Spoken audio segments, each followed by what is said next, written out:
Hello friends, welcome to my channel. Good evening friends, I hope you all are doing good. Friends, आज के video में मैं एक important topic को लेकर के आया हूं और वो टॉपिक जीएसटी से रिलेटेड है। और उसमें मैंने जो बिजनेसेस इंक्लूड करे हैं वो बिजनेसेस काफ़ी यूनिक हैं, जिसकी की वैल्यू ऑफ सप्लाई कैसे निकालनी है उसके बारे में आज डिस्कस करेंगे। फ्रेंड्स, ये वीडियो काफ़ी इंपॉर्टेंट होने वाला है और ये काफ़ी इंटरेस्टिंग है, इसलिए आपसे रिक्वेस्ट है कि वीडियो को अंत तक ज़रूर वॉच करिएगा। फ्रेंड्स, यदि आप मेरे चैनल पर नए हैं तो चैनल को ज़रूर सब्सक्राइब करिएगा मौर्य आर्ट क्लासेस को, ताकि हम आपके लिए नई नई वीडियो लाते रहें। और बेल आइकन को ज़रूर प्रेस करिएगा ताकि हमारे नई वीडियो की नोटिफिकेशंस आपको मिल सके।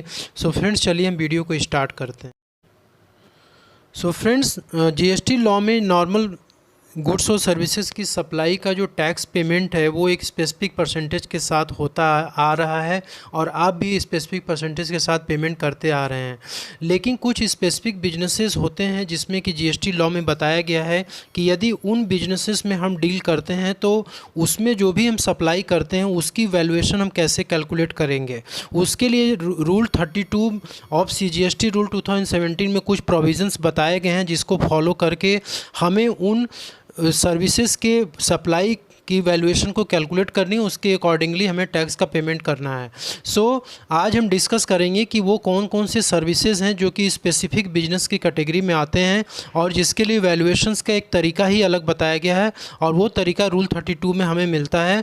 हम आज डिस्कस करेंगे कि उन तरीक़ों को आज डिस्कस करके हम वैल्यूएशन को निकालने की कोशिश करेंगे। चलिए फ्रेंड्स, हम आगे। Rule 32 of the CGST rule 2017 के वैल्यूएशन को समझने से पहले हमें स्पेसिफिक बिजनेस को समझने की ज़रूरत है कि स्पेसिफिक बिजनेस क्या होते हैं। इसमें देखिए 5 प्रकार के जो बिजनेसेस हैं उसको मैंने यहाँ पे हाईलाइट किया हुआ है।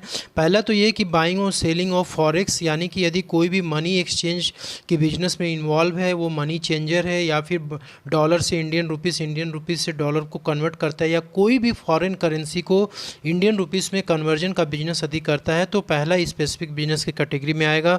सेकंड, यदि कोई एयर ट्रेवल एजेंट सर्विसेज के बिजनेस में है, यदि कोई लाइफ इंश्योरेंस सर्विस प्रोवाइड करता है या फिर कोई सेकेंड हैंड गुड्स में डीलिंग कर रहा है या फिर कोई भी व्यक्ति जो कि टोकन बाउचर या फिर कोई भी प्रकार का स्टैम्प सप्लाई करता है एक्सेप्ट पोस्टल स्टैम्प, तो उसकी वैल्यू हमें कैसे डिटरमाइन करनी है। तो ये सारे जो है स्पेसिफिक बिजनेस की कैटेगरी में आते हैं। आज के इस वीडियो में मैं जो पहला वाला पॉइंट है या पहली वाली जो सर्विसेज है इसको मैं कवर करने जा रहा हूँ, क्योंकि यदि मैं बाकी सर्विसेज को कवर करूंगा तो वीडियो बहुत लंबा हो जाएगा। इसलिए पहली वाली सर्विसेज को हम देखेंगे कि इसमें यदि कोई भी फॉरेन एक्सचेंज का डीलिंग होता है तो उसमें वैल्यूएशन हम कैसे कैलकुलेट करेंगे as per rule 32 of the CGST rule. Friends, चलिए हम डिस्कस करते हैं।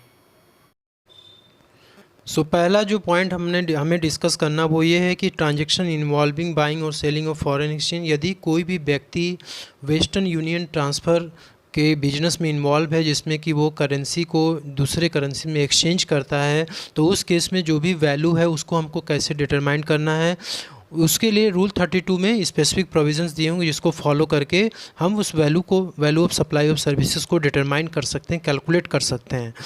फ्रेंड्स, एक चीज़ और क्लियर कर देना चाहूँगा कि ये देखिए जो वैल्यूएशन से ये ऑप्शनल है।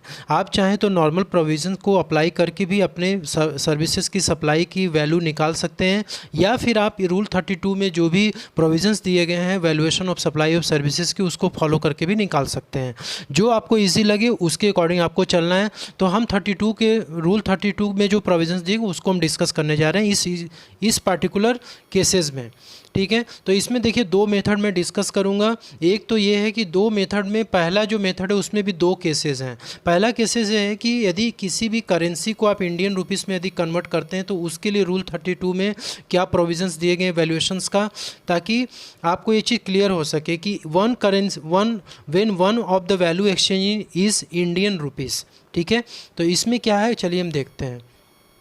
तो इसमें वैल्यू ऑफ सप्लाई के लिए बोल रहे हैं कि डिफरेंस बिटवीन द बाइंग और selling rate of the currency and the RBI reference rate for that currency at the time of the exchange and multiplied by the number of units of that currency. यानी कि कोई भी currency चाहे dollar हो, euro हो, pound हो, उसको आप इंडियन रुपीज़ में यदि कन्वर्ट करते हो तो उसका एक पार्टिकुलर बाइंग और सेलिंग रेट होता है। तो वहाँ पे क्या होता है कि जिस दिन आप ये करते हो उस दिन रिजर्व बैंक ऑफ इंडिया का रेफरेंस रेट भी मेंशन होता है।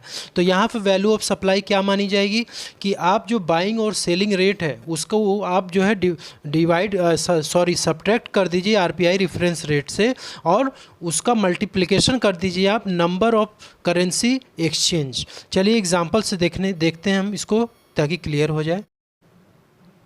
सो इस एग्जांपल में 20 सितंबर 2018 को एक कस्टमर आता है मिस्टर ए के पास, जो कि एक मनी चेंजर है। वो $100 लेकर के आता है, उसको इंडियन रुपीस की ज़रूरत है। सो उस दिन जो एक्सचेंज रेट है वो 65 रुपीज़ पर यूएसडी है। उसके रेट को अप्लाई करते हुए मिस्टर ए ने क्या किया कि $100 के बदले उसको 6,500 रुपये कस्टमर को दे दिए।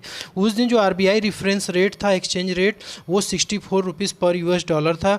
इस केस में value of supply of service क्या मानी जाएगी? सो यहाँ पे जैसे मैंने बताया कि value of supply of services is equal to difference between the buying और selling rate and RBI exchange rate multiplied by the number of units of currency exchange. So यहाँ पे क्या हो रहा है कि $US के बदले इंडियन रुपीस दी जा रही है @65 और माइनस आरबीआई रेफरेंस रेट, और कितने डॉलर को एक्सचेंज किया जा रहा है? $100 को। सो यहाँ पे जो वैल्यू ऑफ सप्लाई होगी फ्रेंड्स वो ₹100 हो जाएगा, और इस ₹100 के ऊपर जीएसटी का रेट अप्लाई हो जाएगा।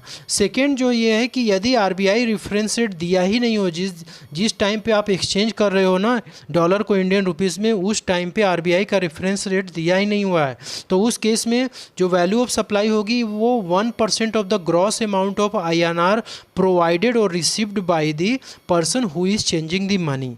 ठीक है, तो उस केस में क्या होगा कि आपको 1% लेना है। जो भी वैल्यू आएगी इंडियन रुपीस की, चाहे वो आप किसी को इंडियन रुपीस दे रहे हो या किसी से इंडियन रुपीस ले रहे हो, सो 1% जो भी ग्रॉस अमाउंट आएगा उस पे आपको जीएसटी वो जो है वैल्यू मानी जाएगी, value of supply of currency exchange माना जाएगा। सो पहले केस में हमने देखा था कि यदि आप किसी भी फॉरेन करेंसी को इंडियन रुपीस में कन्वर्ट करते हो तो as per rule 32 of the CGST rule आप कैसे वैल्यू ऑफ सप्लाई को कैलकुलेट करोगे। यहाँ सेकेंड केस में हम देखिए, यहाँ पे ये देखने जा रहे हैं कि where neither of the currency exchange is Indian rupees. यदि कोई भी करेंसी आप यहाँ पे देखिए जो एक्सचेंज हो रहा है वो इंडियन रुपीस में नहीं हो रहा है, बल्कि फॉरेन करेंसी को फॉरेन करेंसी में ही एक्सचेंज किया जा रहा है। जैसे यहाँ पे देखिए एग्जांपल के तौर पे कि $9,000 को 4,500 पाउंड्स में कन्वर्ट किया जा रहा है। वहाँ पे जिस दिन कन्वर्ट किया जा रहा है उस दिन आरबीआई रेफरेंस रेट क्या है $US का 63 रुपीज़ पर डॉलर है, और जो पाउंड का रेट है वो 82 रुपीज़ पर पाउंड है। सो इस केस में वैल्यू ऑफ सप्लाई हम कैसे कैलकुलेट करेंगे, कैसे डिटरमाइन करेंगे, उसको हम चलिए देखते हैं। So in this case neither of the currency exchange is in Indian rupees. ना तो $US को इंडियन रुपीस में कन्वर्ट किया जा रहा है, ना तो ब्रिटिश पाउंड को इंडियन रुपीस में कन्वर्ट किया जा रहा है। इस केस में वैल्यू ऑफ सप्लाई जो होगी हमारी वो 1% of the list amount on converting to INR। ठीक है, दैट इज़ 1। ठीक है, तो यहाँ पे क्या होगा कि जो भी हम करेंसी, एक फॉरेन करेंसी को दूसरे फॉरेन करेंसी में कन्वर्ट करें, सबसे पहले उस फॉरेन करेंसी को हम इंडियन रुपीस में कन्वर्ट करेंगे। उसके बाद जो सेकेंड फॉरेन करेंसी है उसको भी इंडियन रुपीस में कन्वर्ट करेंगे।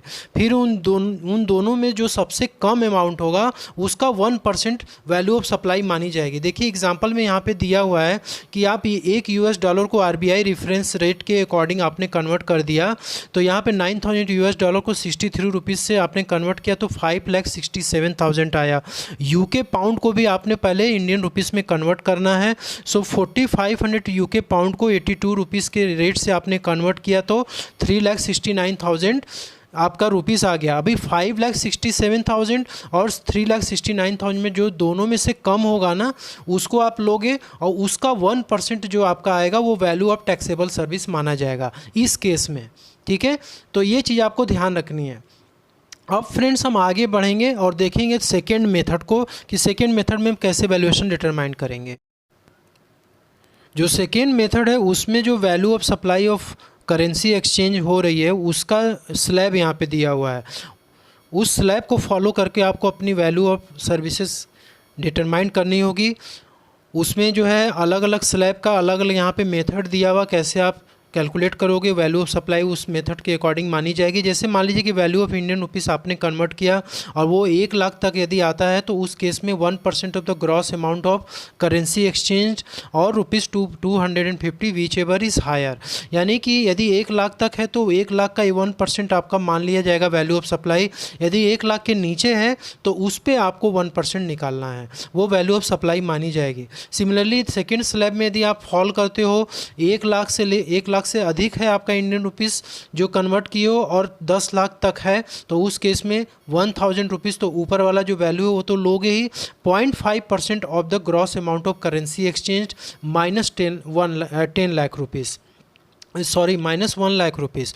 तो यहाँ पे क्या होगा कि जो भी आपका है यदि 10 लाख के नीचे है तो उस केस में 1 लाख तो माइनस हो जाएगा, नहीं 9 लाख पे आपका जो भी आएगा वो 0.5% आप लोगे और लेने के बाद आप कैलकुलेट कर लोगे। सिमिलरली यदि ये value of Indian currency exchange यदि आपका 10 लाख से अधिक आता है तो उस केस में वैल्यू ऑफ सप्लाई क्या मानी जाएगी, यहाँ 5,500 रुपये तो ऊपर से आपका आया ही हुआ है और जो रिमेनिंग अमाउंट बचेगा वो 0.1% उस पर जो है आप वैल्यू ऑफ सप्लाई कैलकुलेट करोगे, वो 0.1% आप उस निकालोगे।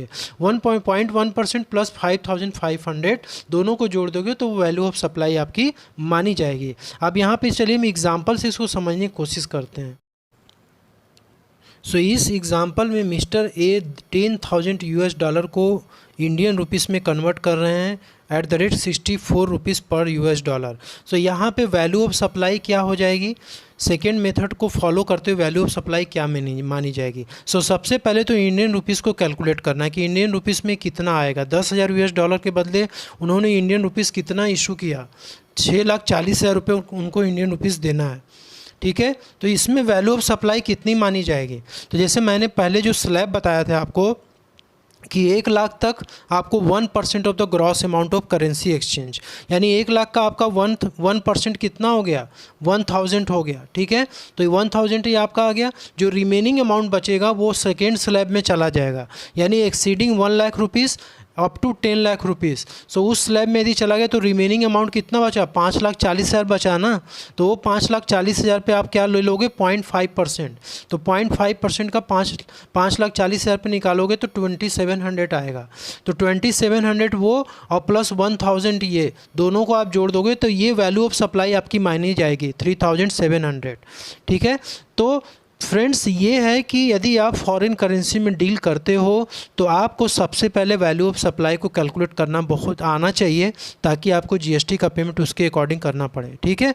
तो ये था छोटी सी वीडियो फ्रेंड जो कि मैंने बनाई। आगे के सीरीज़ में मैं जो बाकी स्पेसिफिक सर्विसेज थी उसको मैं कवर करूँगा। सो फ्रेंड्स यदि ये वीडियो अच्छी लगे तो ज़रूर लाइक शेयर ज़रूर करिएगा, कमेंट करिएगा। Thank you so much.